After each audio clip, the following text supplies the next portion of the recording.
Hello बच्चों, आज हम लोग क्या देखने वाले हैं 1.3 बराबर ना। कल हमने कुछ सम देखे थे, आज हम 1.3 हमारा नया चालू करने जा रहे हैं। तो इसमें आपको क्या करना है वो देखो जरा। आपको क्या बोल रहा है इसमें, टेस्ट ऑफ सिमिलैरिटी दिया है। सिमिलर का मतलब मैंने आपको जब ये चैप्टर स्टार्ट किया था ना तभी बता दिया था। सिमिलर मतलब एक जैसा, एक नहीं एक जैसा, ठीक है। तो देखो सिमिलैरिटी के कुछ टेस्ट बताए, मतलब दो ट्रायंगल है ए टेस्ट। ए मतलब क्या, ए फॉर एंगल, ठीक है। तो इसमें ये वाला एंगल से इक्वल है, ये वाला एंगल से इक्वल है, और ये वाला एंगल से इक्वल है।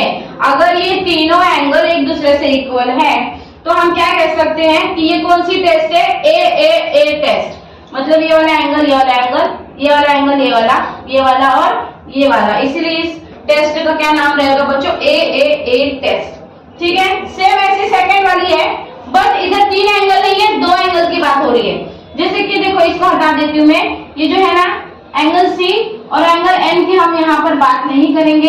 अगर किसी ट्रायंगल के दो एंगल सिमिलर है तो वो कौन सी टेस्ट है, ए। ये आपने बच्चों 7-8 से आप सीखते आते हो, आपको पता है ये, ठीक है। पर फिर भी हमारा ये बेसिक है, इसलिए मैं थोड़ा सा इंट्रोड्यूस आपको करवा रही हूँ। फिर है आपका एस टेस्ट। एस मतलब क्या बच्चों, एस फॉर साइड। तो यहाँ आप जरा देखिए, इसी में मैं मिटा के करवा रही हूँ, बार बार ट्रायंगल नहीं बनाऊंगी। तो देखो एस मतलब साइड, जैसे ये वाली साइड को इक्वल है। फिर एस के बाद कौन आ रहा है बीच में, ए। तो ए पे जाना है मतलब एंगल, तो B angle equal to M. फिर लास्ट में कौन है, एस, मतलब B C equal to M N. Clear है, समझ में आया। साइड एंगल साइड, उल्टा पुल्टा नहीं लेना है, जैसा आपको सीक्वेंस में यहाँ पर दिया है वैसा ही लेना है। फिर तीसरा है ना बच्चों एस मतलब सबसे बढ़िया, सबसे इजी।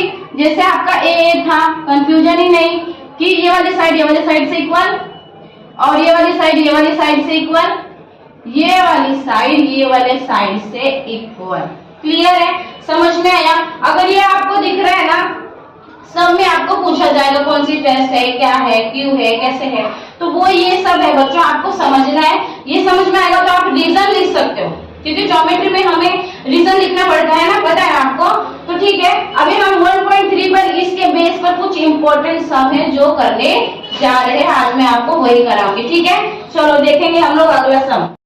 देखो बच्चों, अभी आपको मैंने बता दिया है कि नहीं। अभी मैं आपको 1.3 में क्वेश्चन करवाने जा रही हूँ। तो पहला क्वेश्चन है हमारा, लेकिन आपका टेक्स्ट बुक में क्वेश्चन नंबर 4 है, ठीक है।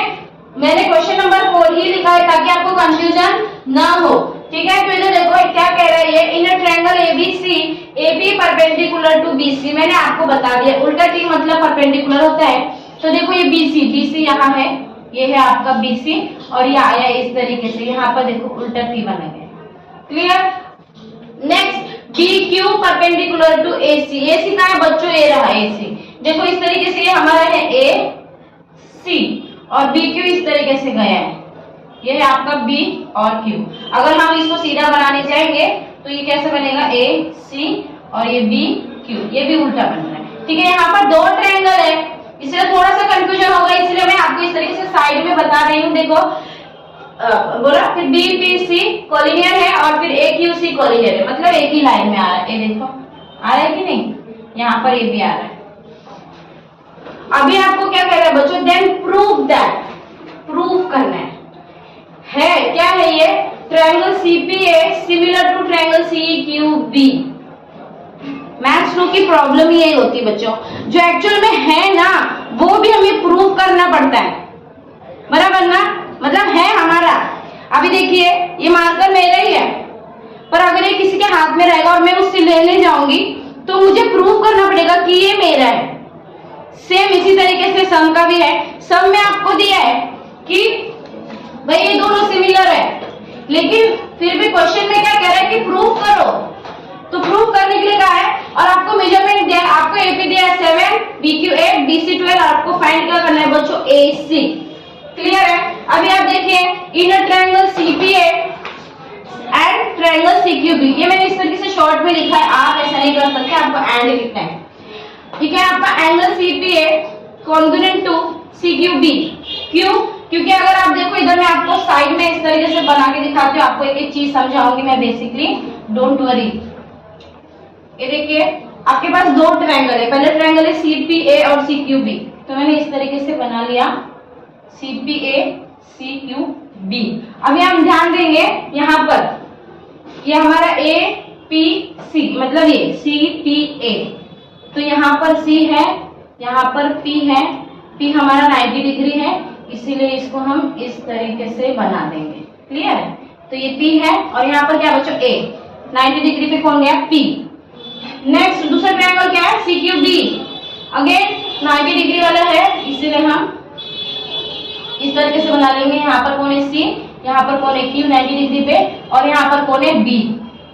क्लियर? अब ये दो ट्रायंगल इसमें से मैंने साइड में ले लिए हैं आपको समझने के लिए। अभी ये एक एक का मैं आपको मतलब समझाऊंगी। देखो कैसे, क्या कह रहा है कि CPA कॉन्ग्रुएंट टू CQB, मतलब इस ट्रायंगल के ऊपर अगर मैं इस ट्रायंगल को रख दूं, इस ट्रायंगल के ऊपर इस ट्रायंगल को रख दूं, तो ये जो पॉइंट है ना ये बराबर मिलेंगे, मतलब A वाला पॉइंट मिलेगा B से, P वाला पॉइंट मिलेगा Q से, और C वाला मिलने वाला है C से। क्लियर? हाँ, अभी देखो ये दोनों है ना, ये भी 90 डिग्री है, ये भी 90 डिग्री है, जो हमें इसमें दिख रहा है वही हमने लिखा है, इसलिए मैंने ये सारा क्वेश्चन गिवन में लिख लिया है। ठीक है, तो ये ईच मेजर 90 फॉर P और Q, P और Q आपका कितना है 90 है। फिर देखोगे आप इसमें क्या सिमिलर है एक चीज, C इसमें भी आया है बच्चों और C इसमें भी आया है, इसीलिए ACP कॉन्ग्रुएंट टू BCQ। आप इस तरीके से भी लिख सकते हो कि angle C congruent to angle C क्या है आपका कॉमन एंगल है।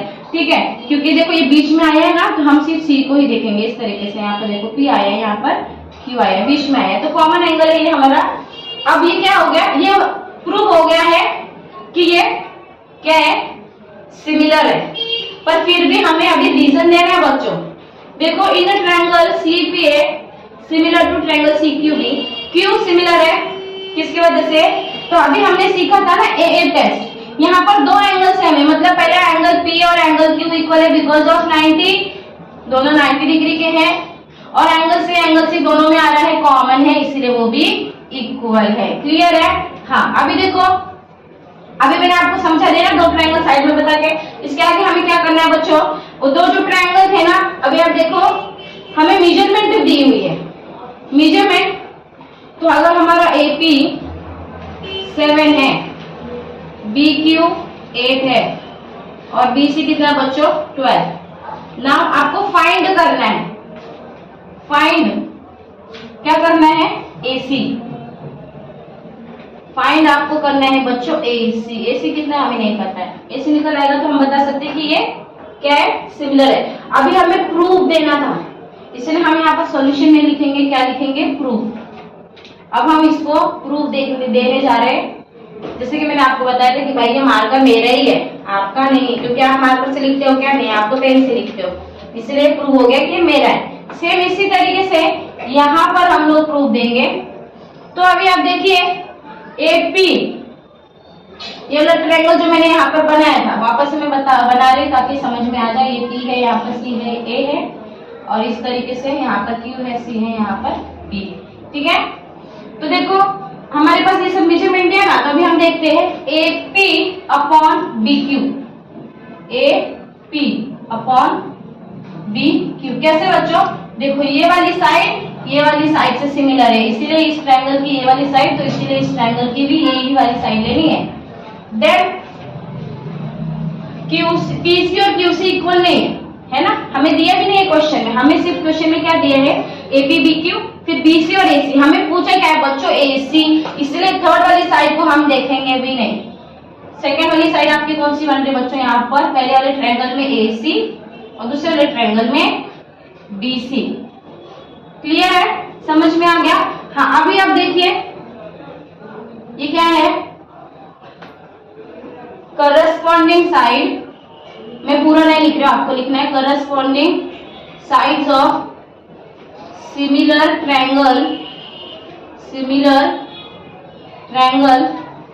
Are in proportion.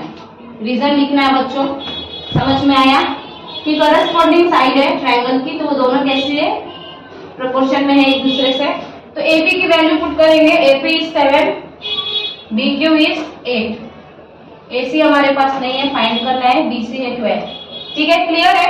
अभी हम क्या करेंगे, क्रॉस मल्टीप्लाई करेंगे, 7 into 12 is equal to 8 into AC. AC को हम इसी साइड रखेंगे, 7 इंटू 12 में ये 8 यहाँ पर मल्टीप्लीकेशन में है, डिवीजन में आ गया, यहाँ पर लिखा हमने एसी। नाउ 4 2 जा 8, 4 3 जा 12। क्लियर है, इतना समझ में आया। अभी आप देखिए 7 3 जा 21, 21 divide by 2 is equal to AC. कैसे करेंगे, हाँ अभी आप देखिए 2 1 जा 2 में चला जाएगा, इस तरीके से यहाँ पर आपको बता रही हूँ, स्पेस नहीं है, यहीं पे देख लीजिए। 2 1 जा 2 0, नाउ 1। अब ये 2 बड़ा है, ये 1 छोटा है, तो डिवाइड कर ही नहीं सकते, इसलिए हम लोग यहाँ पे डेसिमल ले लेंगे, हो जाएगा इधर 10। तो 2 5 जा 10। करेक्ट है क्या, नहीं, ध्यान नहीं देते हो। देखो 21 का आधा कभी 1.5 आएगा क्या, 21 का आधा 11.5 आएगा। ये देखो, वही मैं सोच रही थी कौन मुझे बोलता है आप सब में से, लेकिन किसी ने नहीं बोला। 2 1 जा 2, फिर कितना हो जाएगा इधर 0, ये 1 बच रहा है ना, 1 को नहीं काटेंगे, तो इधर हमने क्या किया है, 0 ले लिया है। ठीक है, फिर इधर पॉइंट और इधर एक 0 बढ़ जाएगा, क्योंकि 1 को काट नहीं सकते इसलिए यहाँ पर 0 ले लिया। तो ये 2 5 जा 10 आपको यहाँ पर मिल रहा है बच्चों, समझ में आया।